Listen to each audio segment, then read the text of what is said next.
Assalamualaikum warahmatullahi wabarakatuh. Waalaikumsalam warahmatullahi wabarakatuh.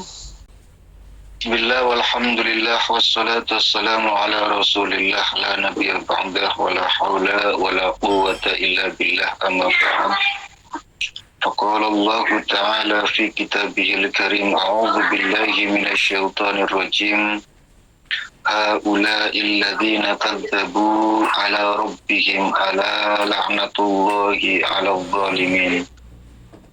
Wa qala an-nabiy sallallahu alaihi wasallam innallaha yudnil mu'minina wa yad'u alaihi kanafahu wa yastaruhu fayaqulu ata'rifu dzamba kadza fayaqulu na'am ay rabbi hatta idza qarrarahu bi dzunubihi wa ra'a fi nafsihi annahu qad halaka qala satarutuha alaika fil dunya wa ana aghfiruha laka al-yawm wa yuntakidaba hasanatihi wa ammal kafiru wal munafiqu fayaqulu asyraku. Sadaqallahul azim wa sadaqa rasuluhul karim wa nahnu ala dzalika minasyahidin wasyakirin walhamdulillahi rabbil alamin. Pertemuan kita kali ini sambil Sahih Al-Bukhari. Hai mustami'in mustami'at hadani Allah wa iyyakum. Saya ingin menyampaikan satu hadis di mana hadis ini termuat satu hari Nabi itu menceritakan dengan para sahabat. Kata Nabi, aku pernah mukasyaf. Nabi itu nate kasaf, jadi weruh kabeh prilakune umat Nabi. Nabi itu perso apa sing dilakuna oleh wong-wong iwamit. Kabeh ro kabeh. Ene sing bar ngaji TikTokan, bar ngaji nonton YouTube, bar ngaji telepon bojo, telepon anak, wis macam-macam weruh kabeh.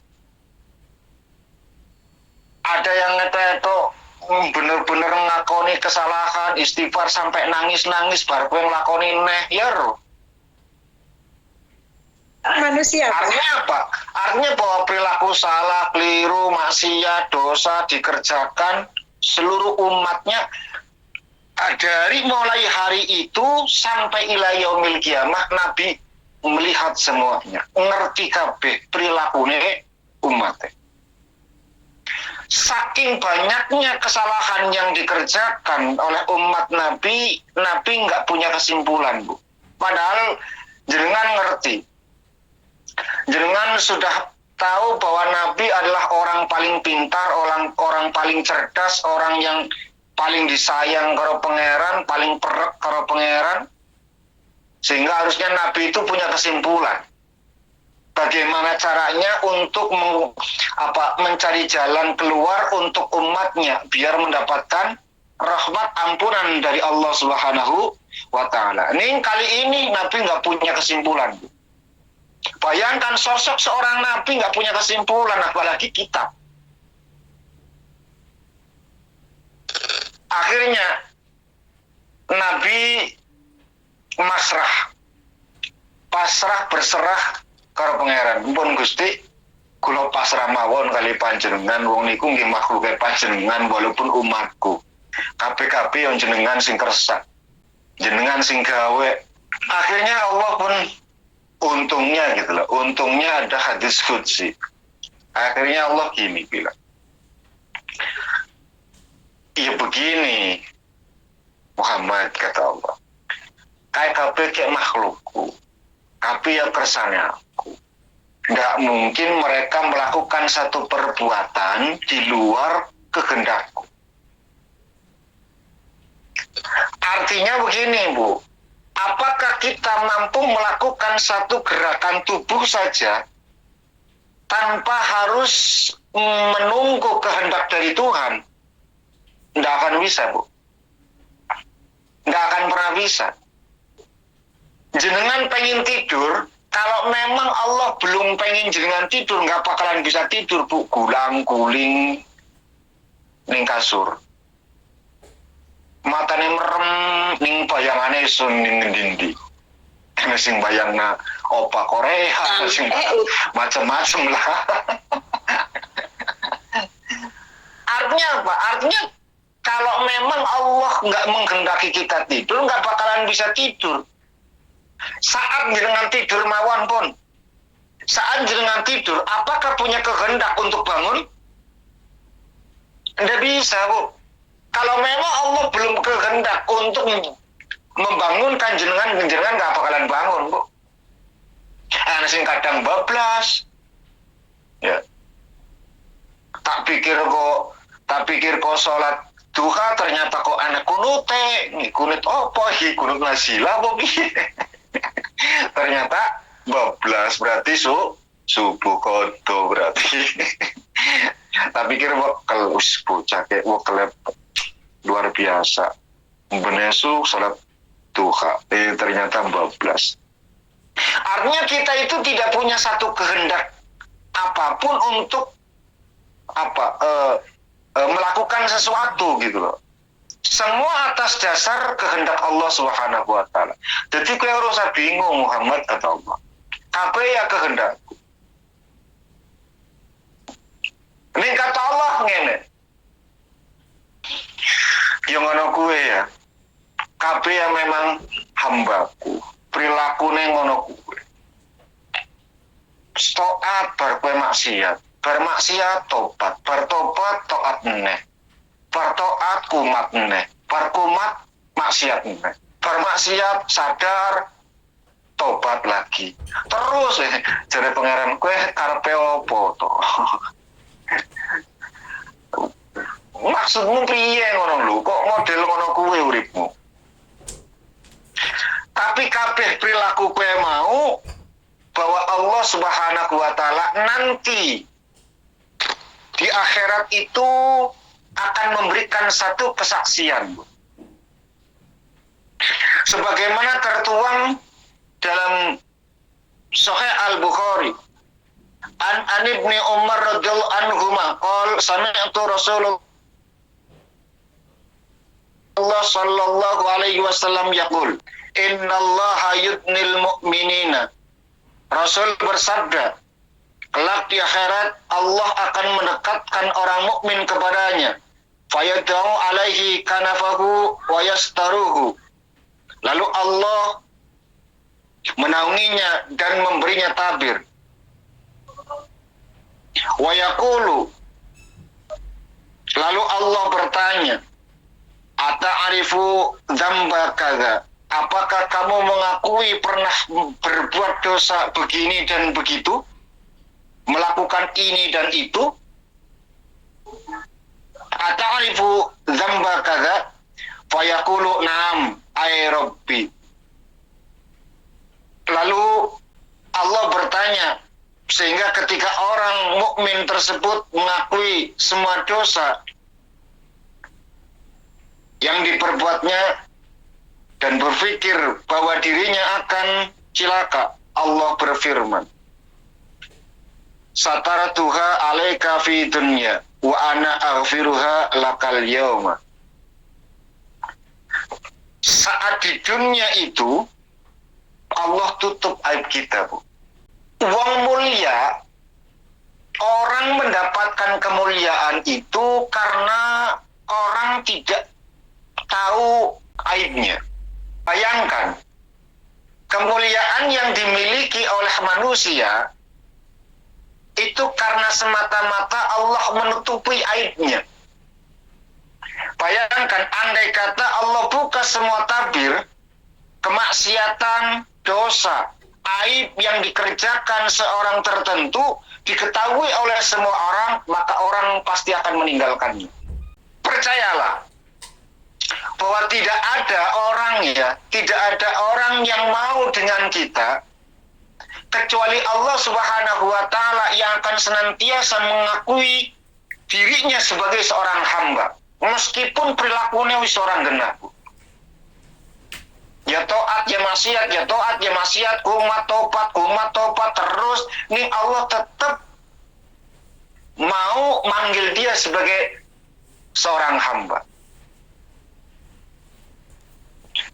Jangankan orang lain, pasangan hidup kita, andai kata ngerti bagaimana aib kita yang sesungguhnya pun pasti akan meninggalkan.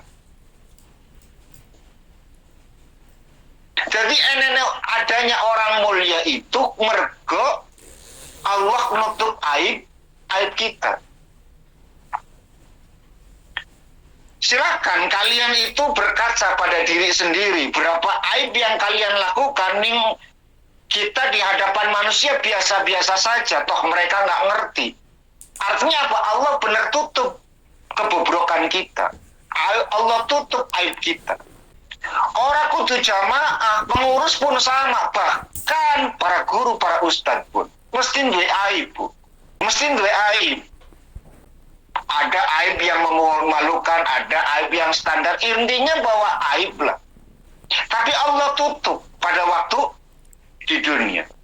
Maka kata Allah, maka saat ini aku buka seluruh tabir-tabir itu sehingga kalian bisa dan mampu melihat semuanya. Apakah kalian mau mengakuinya itu? Orang-orang mukmin pun berkata, iya, kami mengakui semua itu. Welas rahmati Gusti Allah, Bu. Seorang hamba yang dibuka tabirnya lalu mengakui segala perbuatannya, Allah ampuni. Makanya jangan pesan pertama yang disampaikan, ya, pesan pertama yang disampaikan oleh syariat agama, ojo nganti goro. Datang seorang Bedui masuk Islam. Ya Muhammad, aku mau masuk Islam. Ning punya syarat. Syaratnya apa? Aku mau sholat. Ning aku pengen Islam. Kata Nabi, ya orang masalah. Berhubung kamu masuk Islam, mengajukan satu persyaratan, saya pun mengizinkan ning punya syarat. Kata orang Bedui tersebut, apa syaratnya? Nek aku tako, ojo nganti gitu. Kalau saya bertanya, jangan sampai berbohong. Oh, siap, kecil. Sahabat-sahabat senior itu merasa iskal terhadap persyaratan yang diajukan oleh seorang Bedui tersebut. Kok Nabi memperbolehkan, mengizinkan orang memeluk Islam ning ora sholat? Apakah sholat sudah tidak wajib? Bedui tersebut pergi. Para sahabat ini bertanya, ya Rasulullah, apakah sholat sudah tidak wajib sehingga jenengan itu mengizinkan orang tersebut memeluk Islam tapi tidak sholat 5 waktu? Kata Nabi, ya enggak gitu caranya. Bukan begitu kesimpulannya. Sholat 5 waktu ila yaumil qiyamah akan tetap menjadi satu kewajiban yang dikerjakan oleh seorang muslim. Makanya tadi saya mengajukan satu persyaratan. Kalau saya tanya jangan bohong. Lah terus piye? Lah iya nanti nek bocah kue kirene, aku yo tako, kowe sholat atau urung. Kan dia malu pasti kalau ditanya terus belum. Dengan sendirinya dia itu akan merasa malu sehingga dia akan melakukan sholat tersebut. Sehingga ketika saya tanya, sampun. Ketika sholat itu sudah dikerjakan, dengan sendirinya perbuatan-perbuatan kebaikan itu akan mengalir pada dirinya. Kan sholat itu tahta anil fahsya'i wal munkar, yang bisa mencegah perbuatan keji dan mungkar. Nek sholatnya wis apik, nanti akan dengan sendirinya dia akan menjadi seorang muslim yang sejati. Ini cara pikir nubuwah, Bu. Pikiran kita nggak akan sampai ke sana. Hanya sosok seorang nabi yang memiliki nubuwah yang akan mampu memberikan satu solusi jalan keluar bagi umatnya. Luar biasa bijaksana, orang masalah. Ayo melebu Islam. Walaupun kau orang sholat nih saat aku tanya, kau jangan bohong. Akhirnya lama-lama malu sendiri karena setiap ditanya belum, setiap ditanya enggak, setiap ditanya mboten, setiap ditanya. Akhirnya malu sebagai seorang muslim kok tidak melakukan syariat agama. Dengan sendirinya dia pun melakukan. Enggak harus ekstrim. Oh, enggak bisa. Kamu sudah masuk Islam, maka harus menjalankan sholat 5 waktu. Bertahap, Bu. Itu cara bagaimana Nabi itu memberikan satu solusi terhadap keruwetan umatnya. Nabi ngadepi wong-wong macam-macam. Ada yang levelnya tingkat tinggi, level menengah, level bawah. Ya Nabi bisa menstandarkan mereka gitu loh. Apakah kau mengakui semua dosa-dosa itu? Nggih Gusti. Kami mengakui semua perbuatan itu. Maka Allah pun memberikan jalan, memberikan rahmat, mempersilahkan mereka masuk ke dalam surga. Tapi tidak dengan orang-orang munafik. Ya, tapi tidak dengan orang-orang munafik. Bayangkan, kenapa tadi saya mengatakan yang penting ojo sering goro, jangan suka bohong. Ya takutnya itu tadi, kebohongan itu sampai dibawa ke akhirat nanti gitu loh. Saking lanyahnya, saking keterbiasaannya, perbuatan bohong itu sampai dihadapkan di hadapan Allah Subhanahu wa Ta'ala. Gengsi ditinggal, Bu. Di hadapan Allah Subhanahu wa Ta'ala kesombongan, gengsi, merasa perlu menjaga sifat warok dan lain sebagainya, tangguhkan itu semua. Karena nggak ada apa-apanya di hadapan Allah Subhanahu wa Ta'ala. Nek sifat goro digawa ngarepe pangeran, saat ditanya apakah kamu mengakui semua perbuatan itu, mereka pun menjawab, enggak Gusti, malah neraka, Bu. Saking lanyahnya goro, gawa ngarepe Gusti Allah, di hadapan Allah dia berbohong, wis neraka, Bu. Tergolong orang-orang yang munafik. Bukankah sifat kebohongan adalah sifat pertama yang diturunkan iblis, yang ditanamkan, diajarkan kepada Adam alaihi salam? Gara-gara guruh kan Adam dikeluarkan. Jadi sifat pertama yang diajarkan iblis kepada Adam adalah sifat kebohongan. Sehingga Adam atas kebohongan itu dikeluarkan dari surga. Iblis dikeluarkan dari surga karena sifat kesombongan. Jadi sifat sombong karo goro wis sifat bibite setan, Bu. Bukan fasajadu illa iblis, semuanya itu nurut kecuali iblis yang tidak mau sujud terhadap Adam alaihissalam karena merasa penciptaannya lebih baik, lebih mulia ketimbang Adam alaihissalam. Dari sifat kesombongan itulah Allah murka lalu dikeluarkan. Saking dikeluarkan sakit hati. Gara-gara Adam saya dikeluarkan dari surga, maka Adam pun harus keluar dari surga.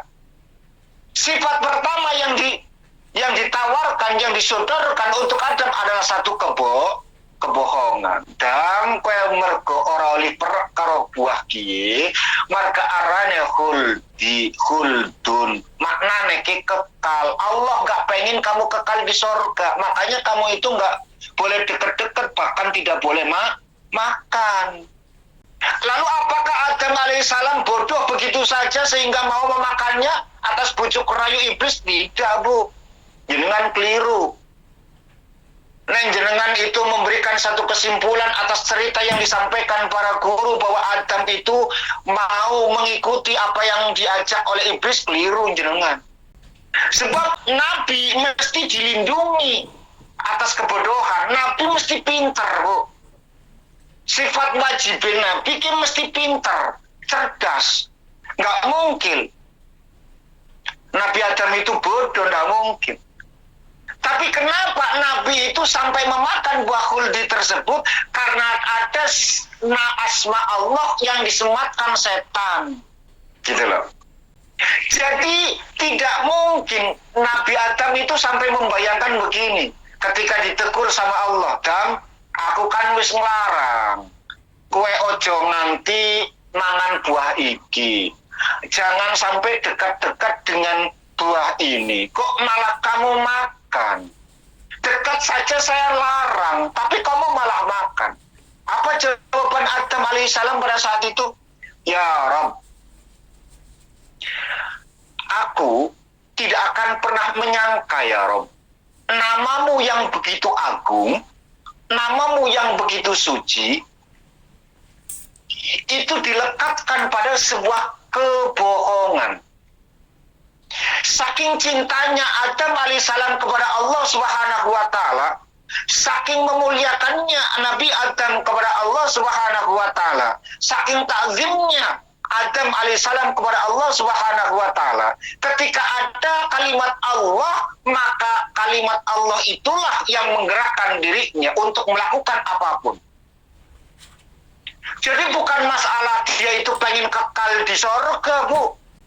Yang jelas bahwa Adam alaihissalam itu makan buah khuldi karena ada kalimat Allah disebutkan di sana gitu loh. Orang mungkinlah nama Allah kenggo permainan, nama Allah kenggo kebohongan. Itu pikiran Adam gitu loh. Saking mulianya Allah. Ternyata memang iblis laknatullah, KB dihalalkan. Jadi Nabi Adam itu nggak sampai kepikiran ke sana gitu loh. Makanya Nabi tadi syaratnya kue oleh mlebu Islam ora salat ning tak takoni ojo nganti goro. Sombong karo goro, Bu. Kue pawitane iblis. Mumpun jujur mawon. Nggih Gusti. Ya lama akhirnya dia malu sendiri. Setelah malu, sholat 5 waktu. Setelah sholat 5 waktu, karena sholat itu mampu tahta anil fahsya'i wal munkar, mampu mencegah perbuatan keji dan mungkar, perbuatan maksiat lainnya seperti ngombe, mabuk, lain sebagainya itu dengan sendirinya hilang gitu loh. Bertahap, nggak bisa orang sekali masuk Islam harus begini, harus begitu, harus A, harus B sampai Z. Misalkan menyamakan orang-orang yang solehnya itu dari kecil sampai dewasa, ya nggak bisa, Bu. Ya, nggak bisa. Harus tahajud setiap malam, pagi harus duha, zikiran 100 kali, ya capek ngono modele nyebar Islam. Wong yang wedi kabeh, waduh agama Islam ya agama ribet. Artinya begini, artinya bahwa mungkin ada sebagian di antara teman-teman kita yang baru diajak ngaji. Kan begitu. Mungkin ada sebagian di antara yang hadir ini yang baru ikut 1-2 kali pengajian. Ya keliru mungkin masalah belum hafal peraturan dan lain sebagainya, ya lumrah, wajar gitu loh. Awang baru kok harus diterapkan sedemikian rupa, mengikuti aturan yang ada, ya nggak bakalan bisa, Bu. Wong wis gelem ngaji wis untung alhamdulillah. Timbangane karaokean orang genah mendingan ikut ngaji. Makanya tadi di awal mukadimah saya menceritakan tentang hadis di mana Nabi itu kewalahan sampai tidak mampu memberikan kesimpulan saking banyaknya kemaksiatan dosa yang dikerjakan oleh umatnya. Pasrah bongkokan karo Gusti Allah. Pun panjenengan mawon Gusti karep panjenengan pandi piye-piye. Makanya bukankah kita pernah diajarkan bahwa penciptaan manusia itu Nabi menyampaikan haddatsana Rasulullah sallallahu alaihi wasallam wa huwa shadiqul masduq. Ketika ada hadis yang diawali dengan wa huwa as-shadiqul masduq, itu artinya bahwa hadis ini adalah hadis yang kebenarannya itu tidak diragukan, Bu. Ada satu penekanan gitu loh, bahwa ingat yang akan saya sampaikan adalah perihal yang rada ghaib, ini mesti benar. Kalau ada kalimat wa wasadiqul masduq, itu adalah satu kalimat ya, satu hadis yang akan disampaikan. Mungkin kita itu tidak melihat dengan alam nyata, melihat dengan mata kepala, nih keberadaannya adalah satu kebenaran, Bu. Kadang-kadang Nabi itu menyampaikan tentang kisah surga, neraka, kuburan, roh, dan lain sebagainya. Pasti diawali dengan wa huwa shadiqul masduq. Kita nggak ngeruh, tapi wajib untuk diimani. Apa yang beliau sampaikan? Qal inna ahdukum yajma'u khalqahu fi batni ummi arba'ina yawman. Bahwa Allah itu ketika menciptakan seseorang disempurnakan awal penciptaannya dalam perut ibunya itu selama 40 hari, Bu. Ya kan? 40 hari. Summa yakunu alaqatan misla dzalik. Kemudian setelah 40 hari itu, 40 hari berikutnya menjadi segumpal darah. Nah, ini yang diprotes oleh orang-orang para dokter, Bu. Mana ada segumpal darah? Yang ada itu zegot yang menempel di dinding rahim. Makanya dulu itu para dokter itu sempat meragukan kemurnian Al-Quran, Bu. Kan ketika menyebutkan makna alaqah itu segumpal darah. Kata para dokter, peneliti dokter, itu nggak ada segumpal darah, itu nggak ada. Maka yang keliru itu bukan ayat Qur'annya, tapi maknanya, gitu loh. Al-Quran itu menyebutkan alaqah, bukan menyebutkan segumpal darah, gitu loh. Dan terus siapa yang menyimpulkan ini segumpal darah? Ya nggak ngerti, gitu aja. Ya nggak paham. Yang jelas bahwa Al-Quran itu alaqah menyebutkannya. Summa yakunu mudgham misla dzalik. 40 hari berikutnya menjadi segumpal daging. Summa yab'asullah malakan fayu'maru bi arba'i kalimatin. Kemudian Allah mengutus malaikat ya untuk memerintahkan melaksanakan 4 ketentuan. Apa itu? Wa yaqulu aktub amalahu wa rizqahu wa ajlahu wa siki. Dituliskan 4 masalah: perbuatan rezekinya, ajalnya, nasibnya, termasuk orang cilaka atau beruntung. Nah, setelah itu baru roh itu ditiupkan, dihembuskan ke dalam janin tersebut. Mungkin seseorang itu bisa berbuat kebaikan hingga jarak antara dirinya dengan surga itu 1 hasta. Tapi ketika dia itu tergolong termasuk orang-orang yang tidak beruntung, maka di akhir perbuatannya dia akan menjadi orang yang tidak mukmin. Artinya apa? Meninggalnya su'ul khotimah. Ada orang yang perbuatannya itu jahat dan lain sebagainya, sehingga perbuatannya itu antara dirinya dengan neraka itu cuma 1 hasta. Tapi dia termasuk orang-orang yang mendapatkan keberuntungan. Maka saat mau meninggal dunia, dia itu beriman kepada Allah Subhanahu wa Ta'ala sehingga mati dalam keadaan husnul khotimah. Bu, dari sini hadis ini itu harus diimbangi dengan ilmu fikih, Bu. Cara pemahaman ilmu tauhid yang barusan disampaikan tanpa harus diimbangi dengan ilmu fikih wis Bu, akeh wong lantur urip ning alam dunya. Sebab putus asa Bu, wah nek ngono carane ya mending aku ya berbuat kejahatan naik. Wong aku ya eruh, saya juga nggak tahu apakah saya termasuk orang yang beruntung atau rugi. Ya kan? Kalau memang saya itu adalah orang yang beruntung meskipun kejahatan, kemaksiatan yang saya kerjakan, toh pada saatnya nanti aku akan bertobat kepada Allah Subhanahu wa taala, mati dalam keadaan husnul khotimah. Nek ngono carane aku rugi, iman awi cilik barang mati kok jebulen kafir. Banyak orang yang memberikan kesimpulan-kesimpulan yang semacam itu. Makanya dulu itu ada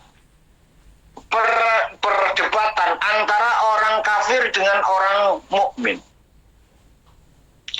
Ada orang ateis dengan orang mukmin juga.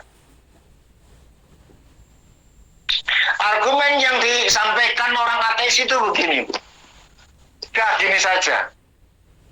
Kita andai saya mengimani, saya meyakini bahwa sebenarnya tidak ada Tuhan, mati ya wis bar. Artinya kehidupan selesai. Karena wong mati, ada wong melahirkan. Artinya kehidupan itu akan tetap terus berjalan. Nggak ada itu kiamat. Nggak ada kiamat, nggak ada kehidupan setelah mati, baru mati ya baru selesai. Andai kata ternyata setelah mati itu tidak ada Tuhan, apa yang akan kalian rasakan? Perbuatan sia-sia selama ini kalian soleh, kalian sholat, kalian zakat, kalian puasa, kalian ternyata setelah mati nggak ada Tuhan, kan rugi. Enakan saya kan, pagi masih enak-enaknya tidur, ya sudah tidur saja, ngapain juga harus bangun sholat subuh. Kalian merasa kalian itu disiksa oleh peraturan Tuhan kalian, yang belum tentu Tuhan itu ada. Orang mukmin itu ya cerdas, loh. Nah terus ruginya di mana? Kalau memang iya toh setelah meninggal itu memang nggak ada Tuhan, anggap tidak ada Tuhan, rugiku di mana jejal?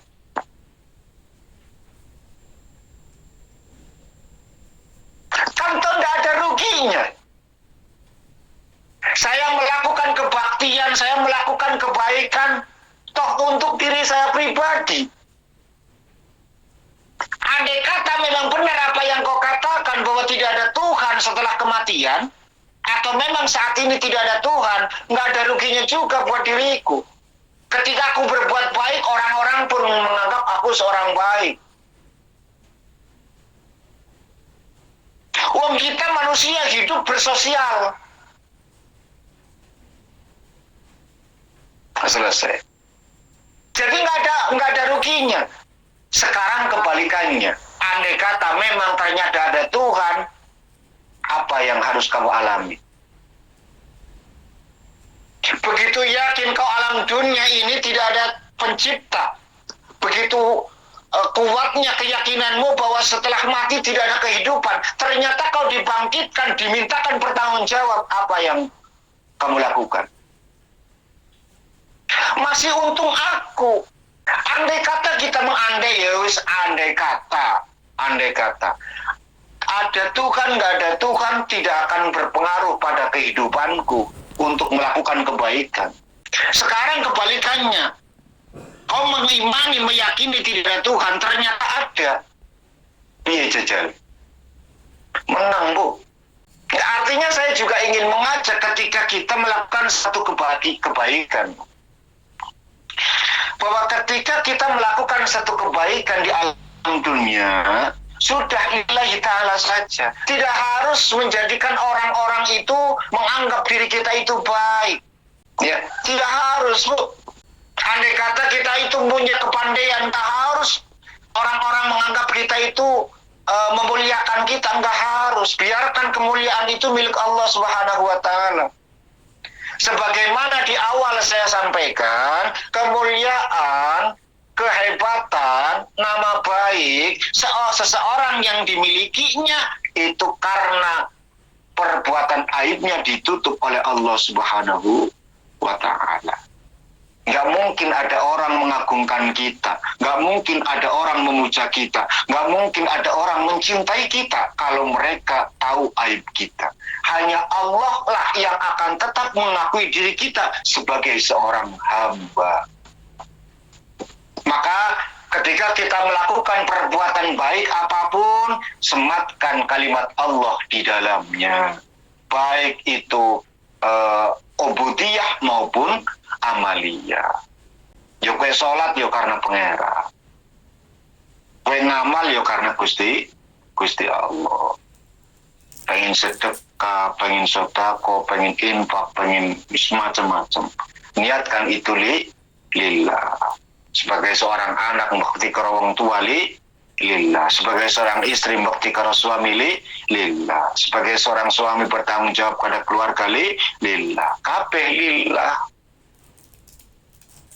Nggak harus bagaimana caranya kita itu mencari hati agar mereka mencintai kita. Rugi, Bu, rugi. Kau mengharapkan pujian orang, rugi. Kau mengharapkan kehormatan orang, rugi. Kau mengharapkan penghormatan orang, rugi. Yakin rugi. Sebab semuanya akan kembali innalillah wa inna ilaihi raji'un. Kabeh piparingane Gusti Allah dan akan kembali kepada Allah Subhanahu wa Ta'ala. Tadi mau bertanya begini, ikhlas, ya, tentang ikhlas. Saya tuh heran dengan keadaan heran aku bingung, gimana ya? Pokoknya saya di Magetan. Itu kan saya asal dari Blitar tapi pindah ke Magetan. Akan tetapi di sana itu saya sering sekali mendapatkan kondangan gitanan atau mantenan itu. Terus ternyata itu di sana itu kan sudah kami itu saya sudah ikhlas memberikan, akan tetapi di pihak rumah itu ditulis satu persatu mie, beras, gula, minyak. Lalu apa itu kan saya sudah tidak mengharap kembalian atau nanti dibalikan lagi pada waktu saya mau punya hajatan besar gitu. Ini apakah disebut hutang apa bagaimana, Ustadz? Ini kok saya bingung dengan ini karena saya membawa itu ditulis dari A sampai Z itu ditulis itu. Bagaimana Ustadz, ini apakah ditata dengan hutang? Terima kasih atas jawabannya. Assalamualaikum warahmatullahi wabarakatuh. Waalaikumsalam warahmatullahi wabarakatuh. Gini ya, kadang-kadang kita itu harus ngikuti kehendak masyarakat. Artinya nak kue uripe pengen penak, ojo nganti nentang pikarepe masyarakat. Asalkan tidak disuruh meninggalkan agama, selesai, Bu. Gitu loh. Asalkan kau tidak dipaksa untuk meninggalkan syariat agama, ya lakukan saja. Memang adatnya sudah seperti itu, mau bagaimana gitu loh. Tapi kan mengotori keniatanku pada keikhlasan, Pak. Ning ngono carane. Lho adatnya ngono kuwi. Jadi yang dianggap mungkin bahwa keikhlasan yang ikhlas itu sudah harus menjadi syarat tertentu. Artinya, tapi kita juga hidup bersosial gitu loh. Bahwa ketika ada sing gawe yo kita harus bantu, tolong menolong dan lain sebagainya. Agar ingatan kita itu selalu ada, ya dicatat. Kan seperti itu. Artinya bahwa ini memang adatnya memang seperti itu. Tapi kalau memang gitu loh, kalau memang jenengan memang benar-benar ikhlas lillahi ta'ala dan lain sebagainya, jenengan datang, entah itu mau ditulis atau tidak, itu bukan urusan jenengan. Tapi jenengan nggak usah larang-larang wong sing nyatet. Masalahnya ada wis modelnya ngono kuwi. Gitu loh.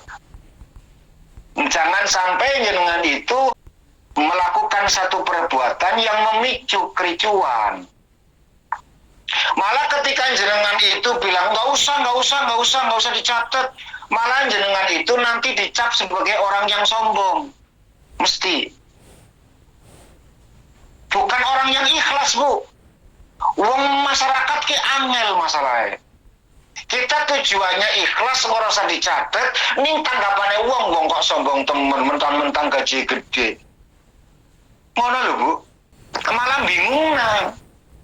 Maka biarkan saja, sing penting jenengannya orang nyatet kan, yang nyatet keluarga kan, selesai. Kan seperti itu. Jadi ya intinya bahwa bukan ngutang, bahwa yang penting jenengan kalau memang niatnya ikhlas ya sudah, usah ngarep-ngarep dikembalikan. Adapun dicatat ya sudah, itu memang adatnya ngono kuwi ya biarkan saja. Ini jenengan nggak usah ngarep-ngarep balik pas dihajat jebule orene wong teka piye orang gawat kegawan. Artinya bahwa itu hidup masyarakat seperti itu. Ya sudah, biarkan saja. Ya. Kalau memang niatnya ikhlas, lagi-lagi saya ulangi, kalau memang jenengan niatnya ikhlas, ya udah nggak usah ngarep-ngarep untuk dikembalikan. Adapun nyatet itu ya biarkan keluarga yang nyatet, kan toh bukan jenengan yang menyatet. Baik. A'udzubillahi minasyaitonir rajim. Bismillahirrahmanirrahim. Allahumma sholli ala sayyidina Muhammadin syafiina kariman tuhrana wa lana Muhammad wa sallim wa barakatuh ala kulli sahabat rasulillah alhamdulillahi rabbil alamin. Wassalatu wassalamu ala rasulina Muhammadin wa ala alihi wa sahbihi ajma'in. Allahumma rabbana ya rabbana taqabbal minna innaka antas samiul alim wa tub alaina ya مولانا إنك أنت التواب الرحيم واهدنا ووفقنا إلى الحق إلى الطريق المستقيم اللهم اهدنا واهد لتلاميذنا واهد لقومنا واهد لحاسدنا واهد لأعدائنا واهد لأعداء ديننا إنك أنت الهادي يا الله اللهم ندم أحوالنا وحسن أفعالنا وخلصنا من ألم الفقر والذل وعصمنا من البلاء والوباء والطاعون ومن شر الأعداء والشياطين والنفس الأمارة بالسوء اللهم يسر لنا الانتظام في جميع الأمور الدنيوية والدينية وحسن مرادنا بالخير اللهم بعدنا من الشر والعصيان اللهم إنا نعوذ بك من جهد البلاء وترك الشقاء وسوء القضاء وشماتة الأعداء يا محول الحول حول حالنا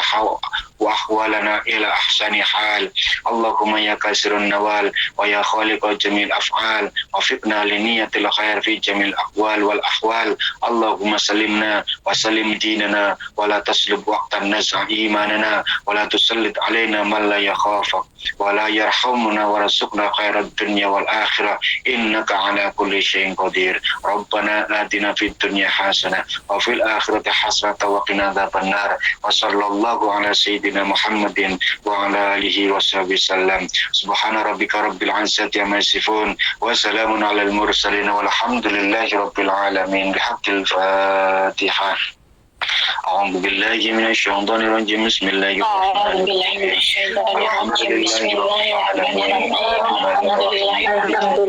رب العالمين إياك نعبد وإياك نستعين إياك نعبد وإياك نستعين غير المغضوب عليهم صراط الذين أنعمت عليهم غير المغضوب عليهم ولا الضالين آمين يا رب العالمين. Amin. Ya. Sekian dan demikian yang bisa saya sampaikan. Terima kasih atas segala perhatian. Mohon maaf atas segala kekurangan. Subhanakallahumma bihamdika asyhadu an la ilaha illa anta astaghfiruka wa atubu ilaik. Akhiru da'wana walhamdulillahi rabbil alamin. Wassalamualaikum warahmatullahi wabarakatuh. Waalaikumsalam warahmatullahi wabarakatuh.